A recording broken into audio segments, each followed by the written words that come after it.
Morning నీళ్ళు తాగలేని వాళ్ళు ఈ విధంగా వేసుకొని తాగండి, చాలా బాగుంటుంది. ఫైబర్ ఎక్కువ ఉన్న healthy drink. Hello, good morning. బాగున్నారా? మీరందరూ బాగుండాలి, అందులో నేను ఉండాలి.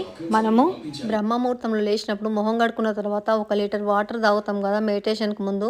ఇప్పుడు చలికాలంలో వాటర్ తాగడం ఎవరికైనా కష్టమే. అట్లా వాటర్ తాగలేని వాళ్ళ కోసము నేను ఒక రెమెడీ చెప్తాను.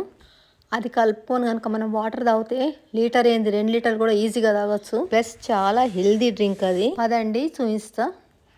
ఇవి 20 గ్రాముల సొంటి, ఇది 20 గ్రాముల జీలకర్ర, అన్ని ఈక్వల్ పార్ట్స్ తీసుకోవాలి. ఇవి 20 గ్రాముల ధనియాలు, ఇవి 20 గ్రాముల మిరియాలు, 20 గ్రాముల మెంతులు, రుచికి సరిపడా సాల్ట్ వేసుకోవాలి. ఇది బ్లాక్ సాల్ట్ టేస్ట్ కోసం, కొంచెం ఇది వేస్తే టేస్ట్ బాగుంటుంది. స్టవ్ వెలిగించుకొని ఒక కడాయి పెట్టుకొని, కడాయి వేడైన తర్వాత ముందుగా సొంటి వేసుకోవాలి. సొంటిని లో ఫ్లేమ్ మీద మంచిగా వేయించుకోవాలి. ఇది కొంచెం టైం పడుతుంది వేగడానికి. సొంటి వేగిన తర్వాత మెంతులు వేసుకోవాలి. మెంతులు హెల్త్కి చాలా మంచివి. మెంతులు కూడా లో ఫ్లేమ్లో మంచిగా వేయించుకోవాలి, గోల్డెన్ బ్రౌన్ కలర్ వచ్చేట్టు. మెంతులు వేగిన తర్వాత ధనియాలు వేసి వేయించుకోవాలి. వేగిన సొంటి, మెంతులు, ధనియాలను ఒక ప్లేట్లో పోసుకొని చల్లారబెట్టుకోవాలి. మళ్ళీ స్టవ్ వెలిగించి అదే కడాయిలో మిరియాలు వేసుకొని వేయించుకోవాలి. మిరియాలు తొందరగానే వేగుతాయి, పెద్ద టైం ఏం పట్టదు.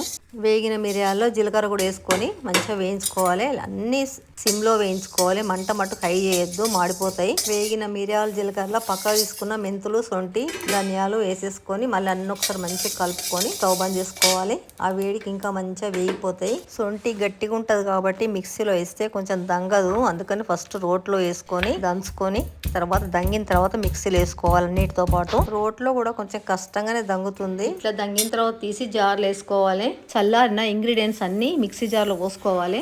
బ్లాక్ సాల్ట్ ప్యాకెట్ ఓపెన్ చేసి 1 టీ స్పూన్ నిండా మిక్సీ జార్లో వేసుకోవాలి. రుచికి సరిపడా సాల్ట్ వేసుకోవాలి. ఇక్కడ 1 స్పూన్ వేస్తున్నా, కానీ ఇది సరిపోదు, ఇంకా మళ్ళీ వేసుకోవాల్సి వస్తుంది. మూత పెట్టేసి మెత్తగా మిక్సీ పట్టుకుందాము. 3 నంబర్ మీద పెట్టి పడితే మెత్తగా అవుతుంది, చాలా మెత్తగా పట్టుకోవాలి. మంచి స్మెల్ గుమగుమలాడుతుంది. ఒక మంచి స్టెరిలైజ్డ్ బాటిల్ తీసుకొని మనం పట్టుకున్న పౌడర్ అంతా బాటిల్లో పోసుకోవాలి. కొద్దిగా చల్లారిన తర్వాత మూత పెట్టుకుంటే ఎన్ని నెలలైనా పాడు కాకుండా ఉంటుంది. ఇప్పుడు ఈ డ్రింక్ ఎట్లా చేసుకోవాలో చూపిస్తా. ఒక పెద్ద గ్లాస్ తీసుకొని అందులో ఒక 4-5 టేబుల్ స్పూన్ల గడ్డ పెరుగు వేసుకొని మంచి గిలకొట్టుకోవాలి. పెరుగు అంతా స్మాష్ అయ్యేటట్టు గడ్డలేం లేకుండా గిలకొట్టుకోవాలి. దీంట్లో ఇప్పుడు మనం చేసుకున్న పౌడర్లో 1/2 టీ స్పూను వేసుకొని అది కూడా మంచిగా కలుపుకోవాలి. ఇప్పుడు ఆ గ్లాస్ నిండుగా వాటర్ పోసుకొని పెరుగు అంతా చల్లయ్యేట్టు మంచిగా గిలకొట్టుకోవాలి. చేసుకున్న చల్ల లిక్విడ్ను మనం రేపు పొద్దున ఏ బాటిల్తో అయితే వాటర్ తాగుతామో ఆ బాటిల్లో పోసుకోవాలి. చూపించే విధంగా అదే బాటిల్లో నిండుగా మంచినీళ్ళు ఎన్ని నీళ్ళు పడితే అన్ని నీళ్ళు పోసేసుకోవాలి. నాకు ఇక్కడ 2.5 గ్లాసుల నీళ్ళు పడుతున్నాయి ఈ గ్లాస్తో. చూడండి బాటిల్ నిండింది. ఒక్కసారి ఉప్పు చెక్ చేసుకోండి, తగ్గితే వేసుకోండి. కొంచెం తగ్గింది, అందుకని మళ్ళీ కొంచెం ఉప్పు వేస్తున్నా. ఇది నేను రాత్రి 9 గంటలకు చేస్తున్నా, రేపు మార్నింగ్ తాగడానికి. బాటిల్ మూత పెట్టేసుకొని కొంత కలిసేట్టు మంచి ఒకసారి కలుపుకోవాలి. ఇంట్లో వేసిన అన్ని ఫైబర్ ఉన్న హెల్దీ ఐటమ్సే. చూడండి మంచిగా కలిపేసిన. ఇప్పుడు కొంచెం తాగి చూపిస్తాను మీకు టేస్ట్.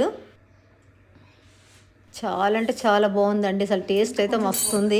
ఇంకా కొద్దిగా ఉప్పు పడుతుంది, ఒకవేళ బీపీ ఉన్న వాళ్ళు ఉప్పు వద్దనుకుంటే వేసుకోకున్నా కూడా బాగానే ఉంటుంది. నాకు అట్లాంటి ఏం లేవు కాబట్టి నేను ఉప్పు వేసుకొని తాగుతా. మళ్ళీ మంచిగా ఒకసారి లోపుకొని మీకు ఇప్పుడు తాగి చూపిస్తా. చాలా బాగుందండి, చాలా అంటే చాలా బాగుంది, నాకైతే భలే నచ్చింది. ప్లస్ హెల్దీ కూడా చాలా బాగుందండి. మార్నింగ్ నీళ్ళు తాగలేని వాళ్ళు ఈ విధంగా వేసుకొని తాగండి, చాలా బాగుంటుంది. వీడియో నచ్చితే లైక్ చేసి సబ్స్క్రైబ్ చేసి బెల్ కొట్టి ఆల్ ఆప్షన్ పైన క్లిక్ చేయండి. వీడియో మొత్తం చూసినందుకు థ్యాంక్ యూ వెరీ మచ్.